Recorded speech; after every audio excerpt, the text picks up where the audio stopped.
नमस्कार, मैं हूं अंकुर और आप देख रहे हैं सत्य हिंदी। आज की खबर हिजाब विवाद पर आए कर्नाटक हाईकोर्ट के फैसले की है। आज कर्नाटक हाईकोर्ट ने काफी दिनों से चले आ रहे हिजाब विवाद को लेकर फैसला सुना दिया। फैसला ऐसा आया कि एक वर्ग तो सुनकर खुश हुआ और फैसले का स्वागत करने लगा, तो एक दूसरा वर्ग इस फैसले से सहमति नहीं जता सका है। देश के अलग अलग हिस्सों से इस फैसले को लेकर आवाजें उठने लगी। कोई सुप्रीम कोर्ट जाने की बात कर रहा है, तो कोई इसको मौलिक अधिकारों पर पाबंदी बता रहा है। इसके विरोध में छात्राओं ने भी कदम उठाया है और कई जगह परीक्षा का बहिष्कार किया है। हालांकि सत्ता पक्ष और दक्षिणपंथी रुख रखने वाले लोगों ने इसका स्वागत किया है। कुल मिलाकर हाईकोर्ट के फैसले से विवाद थमा नहीं है, बल्कि और फैलता हुआ और बढ़ता हुआ दिख रहा है। तो ऐसा क्या कहा है हाईकोर्ट ने जो ये मामला बढ़ रहा है? आइए पहले वो जान लेते हैं जो हाईकोर्ट ने अपने फैसले में कहा। कर्नाटक हाईकोर्ट ने कहा है कि शिक्षण संस्थानों में हिजाब का बैन जारी रहेगा।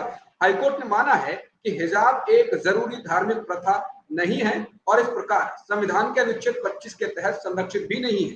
साथ ही कहा कि स्कूल यूनिफॉर्म का आदेश एक उचित प्रतिबंध है जो कि संवैधानिक रूप से स्वीकार्य है, जिस पर छात्र आपत्ति नहीं कर सकते। अदालत ने इस मामले में दायर सभी याचिकाओं को खारिज कर दिया। लाइव लॉ के अनुसार कोर्ट ने जिन 3 आधारों पर कॉलेजों में हिजाब प्रतिबंध के खिलाफ मुस्लिम लड़कियों की याचिकाएं खारिज की, पहले वो जान लेते हैं। सबसे पहला आधार, क्या हिजाब पहनना इस्लामिक आस्था में अनिवार्य धार्मिक प्रथा का हिस्सा है जो अनुच्छेद 25 के तहत संरक्षित है। दूसरा आधार, क्या स्कूल यूनिफॉर्म का निर्देश अधिकारों का उल्लंघन है। और तीसरा, क्या 5 फरवरी का शासन का आदेश अनुच्छेद 14 और 15 का उल्लंघन करता है। इन सवालों के जवाब में मुख्य न्यायाधीश ऋतुराज अवस्थी ने एक एक कर टिप्पणी की। उन्होंने कहा कि हमारे सवालों के जवाब हैं। सबसे पहला, मुस्लिम महिलाओं द्वारा हिजाब पहनना इस्लामी आस्था में अनिवार्य धार्मिक प्रथा नहीं है। दूसरा, स्कूल यूनिफॉर्म अधिकारों का उल्लंघन नहीं है, यह संवैधानिक रूप से स्वीकार्य है, जिस पर छात्र आपत्ति नहीं कर सकते हैं। तीसरे आधार पर हाईकोर्ट ने कहा है कि सरकार के पास 5 फरवरी का शासनादेश जारी करने का अधिकार है और इसके अमान्य होने का कोई मामला नहीं बनता है। प्रतिवादियों के खिलाफ अनुशासनात्मक कार्रवाई जारी करने का भी कोई मामला नहीं बनता है। इसके साथ ही कोर्ट ने कहा है कि योग्यता से रहित होने के कारण सभी रिट याचिकाएं खारिज की जाती हैं। हाईकोर्ट ने आगे कहा है, राज्य द्वारा स्कूल ड्रेस का निर्धारण अनुच्छेद 25 के तहत छात्रों के अधिकारों पर एक उचित प्रतिबंध है और इस प्रकार कर्नाटक सरकार द्वारा 5 फरवरी को जारी सरकारी आदेश उनके अधिकारों का उल्लंघन नहीं है। इस मामले में मुख्य न्यायाधीश ऋतुराज अवस्थी, न्यायमूर्ति कृष्ण एस दीक्षित और न्यायमूर्ति जे.एम. खाजी की बेंच के सामने सुनवाई 11 दिन तक चली और फैसला 25 फरवरी को सुरक्षित रखा गया था। वहीं याचिकाकर्ताओं की ओर से जो वकील पेश हुए और जिन्होंने तर्क दिए थे, वो वरिष्ठ अधिवक्ता देवदत्त कामत, संजय हेगड़े, प्रोफेसर रवि वर्मा कुमार, यूसुफ मुचला और ए.एम. डाक थे। दूसरी ओर कर्नाटक राज्य की ओर से महाधिवक्ता प्रभुलिंग नवदगी पेश हुए थे। अब जान लेते हैं कि इसके स्वागत और विरोध में किसने क्या क्या कहा है। फैसला आने के बाद जो बड़ा रिएक्शन आया है वो छात्राओं की ओर से ही है। कर्नाटक के यादगीर में स्थित सुरापुरा तालुक के सरकारी कॉलेज में छात्राओं ने परीक्षा का बहिष्कार कर दिया है। यह परीक्षा सुबह 10 बजे शुरू होनी थी। कॉलेज के प्रिंसिपल ने कहा कि उन्होंने छात्राओं से अपील की कि वो कर्नाटक हाईकोर्ट के फैसले का पालन करें, लेकिन उन्होंने ऐसा करने से इनकार कर दिया और परीक्षा हॉल के बाहर निकल गए। उन्होंने कहा कि कुल 35 छात्राएं कॉलेज के बाहर चली गई। छात्राओं ने कहा कि वे फैसले को लेकर अपने माता पिता से बात करेंगी और इस बात का फैसला करेंगी कि क्या उन्हें हिजाब पहने बिना कक्षाओं में जाना चाहिए। इंडिया टुडे के मुताबिक एक छात्रा ने कहा कि वे हिजाब पहनकर ही परीक्षा देंगी और अगर उनसे इसे उतारने के लिए कहा गया तो वो परीक्षा नहीं देगी।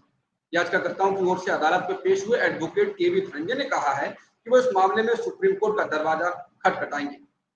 जम्मू कश्मीर के पूर्व मुख्यमंत्री महबूबा मुफ्ती ने इस पर रिएक्शन दिया है। उन्होंने कहा कि हिजाब का मामला धर्म से जुड़ा हुआ नहीं है, बल्कि किसी के चुनाव की आजादी के बारे में।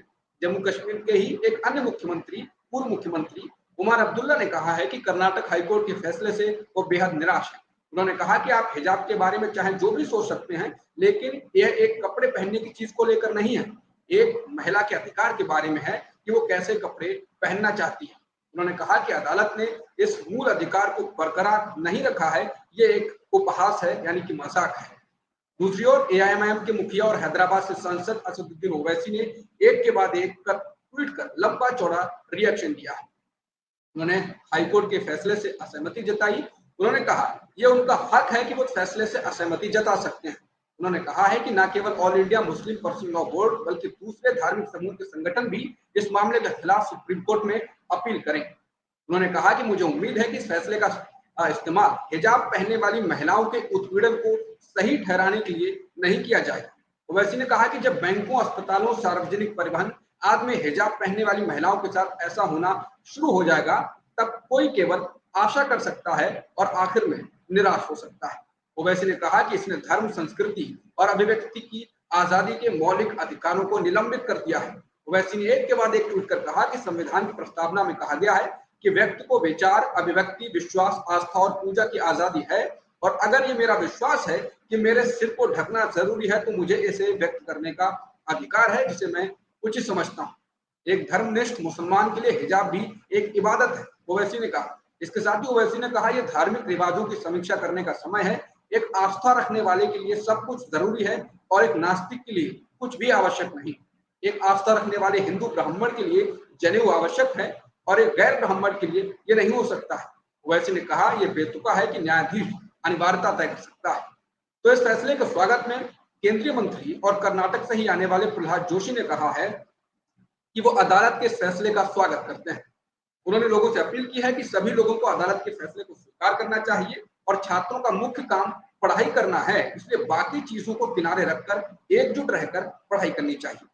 कर्नाटक के मुख्यमंत्री बसवराज बोम्मई ने कहा है कि शांति और अमन का माहौल बना रहना चाहिए और सभी को अदालत के इस फैसले का स्वागत करना चाहिए।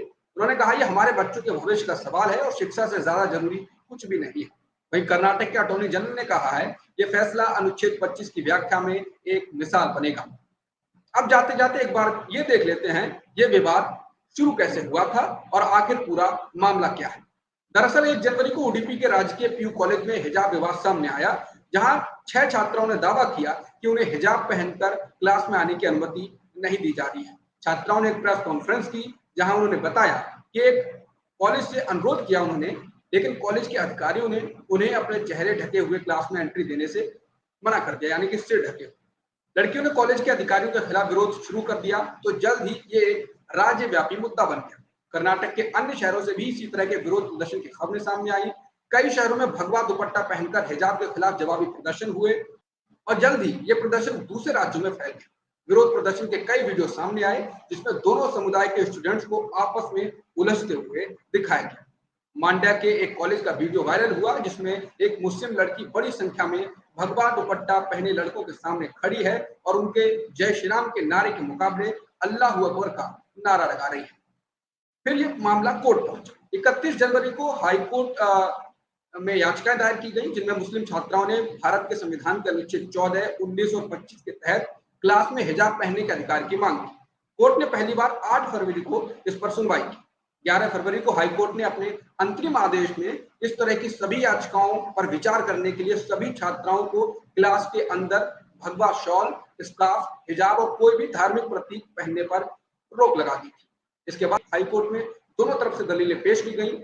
लड़कियों की तरफ से पेश वकीलों ने शिक्षण संस्थाओं में हिजाब पर पाबंदी को गलत बताया। सरकार के तर्क अपने आदेश के पक्ष में पेश किए जाते रहे। हालांकि सुनवाई के दौरान राज्य के अटॉर्नी जनरल ने यह स्वीकार किया कि सरकारी आदेश की ड्राफ्टिंग सही नहीं थी, इसे और बेहतर ढंग से किया जाना चाहिए था। यह मामला कोर्ट में चल रहा था तो उसी समय यूपी सहित 5 राज्यों में चुनाव भी हो रहे थे।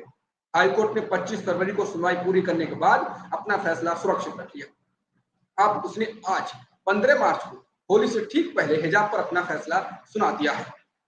कर्नाटक सरकार ने अपने 1983 के शिक्षा अधिनियम के तहत क्लास के अंदर हिजाब पर पाबंदी को सही ठहराया है। यह कर्नाटक सरकार का स्टैंड है, वो हम पहले जान लेते हैं। 5 फरवरी के एक आदेश में इसने कहा कि अधिनियम की धारा 133 के तहत सरकार के पास सार्वजनिक व्यवस्था के रखरखाव को सुनिश्चित करने के लिए स्कूलों और कॉलेजों को उचित निर्देश जारी करने का अधिकार है।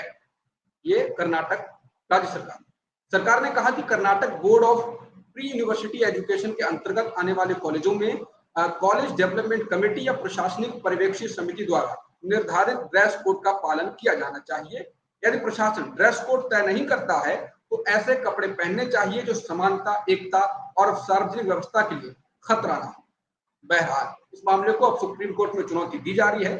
सुप्रीम कोर्ट में हालांकि पहले ही अर्जी लगाई गई थी, लेकिन उस समय सुप्रीम कोर्ट ने कहा था कि हाई कोर्ट में सुनवाई चल रही है, हाईकोर्ट का फैसला आने दीजिए, हम उसके बाद ही इस पर कुछ कहेंगे। इस तरह हिजाब विवाद सुप्रीम कोर्ट का फैसला आने तक जारी रहेगा। हो सकता है कि जिस तरह हाईकोर्ट की पूर्ण पीठ ने इस मामले की सुनवाई की थी, ठीक उसी तरह सुप्रीम कोर्ट भी इसे पूर्ण पीठ को भेज सकती है।